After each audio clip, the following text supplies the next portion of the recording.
हमारे साथ जुड़े रहने के लिए हमारे YouTube चैनल को सब्सक्राइब करें, साथ ही बेल आइकन को दबाएं। नेटवर्क न्यूज की खबरें सबसे पहले देखने के लिए। यहाँ तमाम तरह की बातें हो रही हैं जी, कोई कहाँ से फंडिंग आ रही है, कैसे हो रहा है, क्या हो रहा है। मैं इस चीज़ को स्पष्ट क्लियर हो जाए कि ये फंडिंग गुरु नानक साहब की है। यहाँ ये चीज़ को भी सरकार को समझनी पड़ेगी। मंडी व्यवस्था को यूपी में सही करना पड़ेगा, या अन्य राज्य जो भी हैं जहाँ, मैं तो क्योंकि हम यूपी से, तो हम यूपी की बात बताएंगे तो नहीं, आड़तीय भी किसान के साथ जुड़े रहने चाहिए, मंडियाँ भी ऐसे ही चलनी चाहिए, हमें प्राइवेट खरीदार नहीं चाहिए। तरन तारण साहब और बाबा सतनाम सिंह जी हमारे मुखी हैं, तो हम लोग यहाँ पे सब भाइयों के साथ मिलके लंगर का प्रबंध कर रहे हैं, और खालसा एड की भी सपोर्ट है हमें, और कुछ इंडिविजुअल्स हैं जो हमें डोनेशंस कर रहे हैं। तो उन सब सारी रसद इकट्ठी करके जो भी हमारे किसान भाई हैं, हम खुद भी फार्मर्स हैं, और ये सब अपना स्टार्ट किया हुआ है, ये सब ऑर्गेनाइज़ कर रहे हैं। अच्छा, इस मदद के अलावा आपकी सरकार से क्या मांग है? आप जो ये कर रहे हैं वो आप खालसा एड के साथ मिलकर कर रहे हैं जी। एज अ इंडिविजुअल, एक फार्मर के तौर पे, किसान के तौर पे आपकी सरकार से क्या मांग है? जी, हमारी सरकार से यही मांग है, जो उन्होंने 3 बिल हमारे लिए हमारे ऊपर थोप रहे हैं, तो वो हमें नहीं चाहिए, वो बिल वापस लेने चाहिए, और जो भी किसानों को सुधारने वाली नीतियाँ हैं वो दोबारा से बननी चाहिए जी। हमारी ये मांग है उनसे जी। तो अगर सरकार पीछे नहीं हटती है तो आपको फिर आगे की रणनीति क्या होगी? देखिए जी, पहले तो मैं वाहिगुरु जी का खालसा, वाहिगुरु जी की फतेह, राम राम, सत श्री अकाल। मैं जो आज ये 20 दिसंबर से लेके और 28-30 दिसंबर तक के जो ये हमारे दिन है, सबसे पहले तो मैं अपने गुरुओं को और उनके बच्चों को याद करता हुआ, उनको नमन करता हुआ, ये हमारे शहीदी दिन चल रहे हैं। इन्हीं दिनों में गुरु गोविंद सिंह जी का परिवार सारा शहीद हो गया था, जैसे कि आप सब लोग जानते हैं। तो पहले मेरा उनको नमन है। उसके बाद मैं ये बात करना चाहता हूँ कि हम लोग किसान तो यही चाह रहे हैं कि मोदी जी जो इस चीज़ को समझें और इस कानूनों को रद्द करें। किसान की यही मांग है। अब सरकारें क्या सोच रही हैं, वो पता नहीं अपनी ईगो में आ गई हैं कि इस चीज़ को जैसे हम कोई वापस ले लेते हैं, पता नहीं हम नीचे हो जाएंगे। तो ऐसा कुछ नहीं है। देखिए, राजा राजा होता है। मोदी जी हमारे राजा हैं, रिस्पेक्टेड हैं। हमने उनको अपनी वोट देकर चुना है, दिल्ली में बैठाया है, और हम उनसे यही उम्मीद करते हैं कि वो इस चीज़ को समझेंगे और ज़रूर वो यहाँ से किसानों को खुश करके भेजेंगे।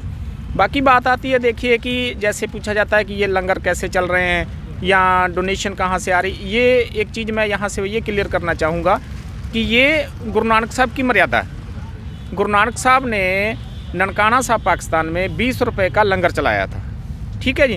वो 550 साल से ये चलता आ रहा है। ये 20 रुपये का लंगर जो है अटूट चल रहा है। सारे आप देख रहे हैं, आप सारा किसान आंदोलन देख के आए हैं। कहीं किसी चीज़ की कोई कमी नज़र आई आपको? कोई कमी नहीं है गुरु के घर की। ये फंडिंग हमारे गुरु नानक साहब की है, और किसान जो है वो अपने कमाई का 10वां हिस्सा, दसवंध जो है वो निकालता है। ये वो फंडिंग है। यहाँ तमाम तरह की बातें हो रही हैं जी, कोई कहाँ से फंडिंग आ रही है, कैसे हो रहा है, क्या हो रहा है। मैं इस चीज़ को स्पष्ट क्लियर हो जाए कि ये फंडिंग गुरु नानक साहब की है। ये गुरु नानक साहब की मर्यादा के लंगर चल रहे हैं। ये 550 साल से चलते आए हैं, और आगे रहती दुनिया तक ये चलेंगे। जब तक दुनिया रहेगी तब तक चलेंगे। अब बात आती किसानी मुद्दे की। किसानी में देखिए क्या है कि इसमें इतनी सारी ज़्यादा समस्याएँ हैं कि जो धरातल लेवल पे आके उसको देखा जाए तो बहुत ज़्यादा उलझे हुए सवाल हैं। बात, हम लोग यूपी से बिलोंग करते हैं, शाहजहांपुर, उत्तर प्रदेश से। तो वहाँ क्या है कि देखिए, अभी पिछले सालों से 2017 से 18 से 19 का भी जो सबसे बड़ा मेन कि गन्ना बाहुल्य क्षेत्र है, डिस्ट्रिक्ट लखीमपुर खीरी, गन्ने का पेमेंट नहीं मिला है 2 साल से, 1.5 साल से 2 साल से गन्ने का पेमेंट नहीं मिला है। लखीमपुर खीरी के अंदर बजाज पलिया मिल, गोला चीनी मिल बजाज के हैं, खंबारखेड़ा, मकसूदापुर, ठीक है। ये अभी तक चीनी का पेमेंट, जबकि वहाँ किसान इतना परेशान है कि वो अपने बच्चों की पढ़ाई लिखाई को लेकर, अपने तमाम कृषि खर्चे जो हैं, एग्रीकल्चर खर्चे हैं, उनको लेकर, क्योंकि 85% गन्ने का एरिया है। अब हम बात आ जाते हैं धान की, पैडी की करते हैं। पैडी में देखिए क्या है कि 1868 रुपये गवर्नमेंट ने MSP कर दी। MSP यूपी में जो है वो ना के बराबर रहती है। धान जो है, अब की पैडी जो है वो 1000, 1200, 1100 रुपये में, जबकि एक डेढ़ महीना हो गया किसानों को मंडियों में पड़े हुए। यूपी की मंडी व्यवस्था जो है वो बिल्कुल जीरो के बराबर है। हालांकि इस वक्त एक चीज़ मैं थोड़ा सा यहाँ कहना चाहूँगा कि योगी जी ने, हालांकि अब की शक्ति रही योगी जी की यूपी में, पर जो नीचे का अधिकारी है, ये कल भी मैंने एक बाइट में मैंने कहा था कि अगर कहीं ना कहीं सरकारें कुछ ना कुछ करना भी चाहती हैं या सोचती भी हैं 1-आधा%, तो जो नीचे का अधिकारी है वो नहीं इस चीज़ को आगे तक पहुंचने दे रहा है। जहां सबसे बड़ी जो मेरी नज़रों में देखने में प्रॉब्लम क्रिएट आई है कि अधिकारी वर्ग जो है नीचे का, वो बिल्कुल इसको सरकार को यहाँ ये समझना पड़ेगा तो कि हमारे लिए ये बहुत बड़ी समस्या है। तो सरकार जो कह रही है कि वो एपीएमसी व्यवस्था को अब थोड़ा सा कम करते जा रही है, किसानों की निर्भरता वो एपीएमसी पर थोड़ा कम करती जा रही है, और प्राइवेटाइज जो फर्में हैं, जो बड़े बड़े लोग हैं, उनको इंडस्ट्री में ला रही है, तो अगर उससे व्यवस्था सुधरती है तो वो किसान उसके विरोध में क्यों है? नहीं सर, व्यवस्था सुधरेगी नहीं। एक सर, जब गवर्नमेंट ही इस चीज़ से भाग रही है, मैं आपको कोई चीज़ दे रहा हूँ कि आप ये चीज़ ले लीजिए, मैं कह रहा हूँ आप 10 रुपये मुझे दे दो, ये चीज़ ले लो, आप कह रहे हैं कि नहीं भाई साहब मैं 10 रुपये में नहीं लूँगा, मैं तो आपको 8 रुपये दूंगा इसके। आप प्राइवेट हो गए ना, आपके ऊपर कोई बाउंडेशन तो नहीं है। बात यही तो मुद्दा फंसा हुआ है सारा। अब 1868 या 1925 रुपये गेहूँ की 23 फसलों पे एमएसपी है, 23 फसलों पे, और मात्र 2 ही फसलों पे जो एमएसपी है वो भी सिर्फ हरियाणा और पंजाब के अंदर, क्योंकि हरियाणा पंजाब के अंदर मंडी सिस्टम सही था शुरू से, तो वहाँ एमएसपी पे फसल बिकती थी। बाकी तो किसी भी पूरे भारतवर्ष में हरियाणा पंजाब को छोड़ के एमएसपी पर फसल आज तक नहीं बिकी है। और यही यूपी के अंदर जो है वो प्राइवेट राइस मिलर्स हैं। जहाँ बात प्राइवेट्स की आ गई, तो प्राइवेट राइस मिलर्स हैं वो अपनी मनमर्जी से पैडी खरीदते हैं। खरीदने के बाद जहाँ जो सबसे बड़ी धांधली की बात है, यूपी की मैं आपको बात बता रहा हूँ, वहाँ वो प्राइवेट मिल मालिकों का धान खरीदा हुआ वो गवर्नमेंट खरीद में दिखाया जाता है। गवर्नमेंट की ये हमने इतना परचेज किया, गवर्नमेंट की नज़रों में क्या आ गया कि ये धान जो है ये सारा किसानों से परचेज किया गया। यहाँ ये चीज़ को भी सरकार को समझनी पड़ेगी। मंडी व्यवस्था को यूपी में सही करना पड़ेगा, या अन्य राज्य जो भी हैं जहाँ, मैं तो क्योंकि हम यूपी से, तो हम यूपी की बात बताएंगे, अन्य राज्यों में भी ऐसा। अब बिहार में क्या, बिहार में आज की तारीख में 700-800 रुपये में धान है, अभी तक वहाँ गवर्नमेंट की खरीद नहीं शुरू हुई है।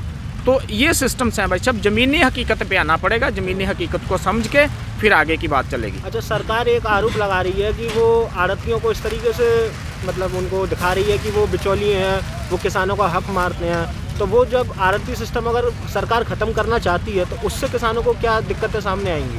नहीं, देखिए, आड़तिया बिल्कुल बिचौलिया नहीं। आड़ती जो मंडी में बैठा है उसको वो जो है वो टैक्स पेड है, ठीक है। वो अगर काम कर रहा है बैठ के तो वो वहाँ गवर्नमेंट को टैक्स दे रहा है, ठीक है। उसके माध्यम से देखिए किसान एक आड़ती के माध्यम, अब रात को हमें मान लीजिए ज़रूरत पड़ गई, वो फाइनेंसर है हमारा, ठीक है, हमें ज़रूरत पड़ गई, हम आड़ती के पास चले गए कि भाई कल को मैंने अपने बच्चे की फ़ीस जमा करनी है, आप मुझे 20,000 रुपये दे दो। उस समय हम सरकार को थोड़ी ढूंढने जाएंगे। आड़तियाँ बिल्कुल मंडी में चाहिए, आड़तियों के बिना कोई काम नहीं चलने वाला, क्योंकि उनके आड़तियों से भी जो है आगे 50 आदमी जुड़े हुए हैं। बिहार की जो लेबरें आती हैं, गरीब तबका आ रहा है बिहार से, पंजाब के अंदर, हरियाणा के अंदर, वो मंडियों में एक आड़ती के पास कम से कम 50-50 लेबरें काम कर रही हैं। तो अगर आड़ती चाहेगा, वो 50 लेबरों की रोटी रोजी गई, किसान गया। तो नहीं, आड़ती भी किसान के साथ जुड़े रहने चाहिए, मंडियाँ भी ऐसे ही चलनी चाहिए, हमें प्राइवेट खरीदार नहीं चाहिए। सरकार से आपकी क्या मांग है? हाँ जी सर, मैं सरकार से, हमारे माननीय प्रधानमंत्री जी नरेंद्र मोदी जी से हमारी यही गुजारिश है कि ये जो 3 कृषि कानून लेकर आए थे वो रद्द करें। कोई ना कोई खामियां हो जाती हैं किसी चीज़ में, और इनको रद्द करके और दोबारा से किसानों को बीच में बैठा के इनको नए सिरे से बना के और लागू करके इनको फाइनल करें। बस हमारी मोदी जी से यही रिक्वेस्ट है कि इन 3 कृषि कानूनों को रद्द करें। वाहिगुरू जी का खालसा, वाहिगुरू जी की फतेह। हम लोग गुरुद्वारा खड़े दा खालसा खू कविराज भाई धन्ना सिंह जी, गांव हमारा नशहरा बनुआ है और ज़िला हमारा तरनतारन है। हम लोग वहां से 480 किलोमीटर चल के जहाँ आए हैं। जो आप जो देख रहे हैं, ये जो भी सिस्टम लंगर का किया गया है, माँ बुरक बाबा सतनाम सिंह जी की रहनुमाई हेठ किया गया है। जो संगतों की आवाज़ थी, जहाँ इकट्ठे है किसान भाइयों का, जहाँ बोला गया है कि इन चीज़ों की कमी है, जैसे टेंट लगाया गया है, गद्दों और कंबल लेके हम लोग यहाँ पहुँचे हैं। काफ़ी ज़्यादा सहयोग जो है आसपास के भाई उनका भी मिल रहा है और माँ पुरखाओं का भी मिल रहा है। हम लोग कल रोज़ से यहाँ से लंगर लगा रहे हैं। पहले टिकरी बॉर्डर गए थे, वहाँ लंगर लगाया, गद्दे लेकर आए, सूखी रस लेके आए, कंबल लेके आए, वही चीज़ यहाँ लेके आए हैं। सुबह से आज दही और परोठा, आलू का परोठा सभी संगतों को खवाया गया। अभी शवारों की चाय है वो भी तैयार करके संगतों को छकाई जाएगी। तो जो भी संगत कहेगी, जितने दिन कहेगी, हम लोग यहाँ डटे रहेंगे। और जो ये कानून है 3 काले बिल पास किए गए हैं, उनका विरोध के लिए जो किसान है उनका साथ हम लोग डट के देंगे। आप देख रहे हैं नेट्रिक न्यूज, साहस सच कहने का।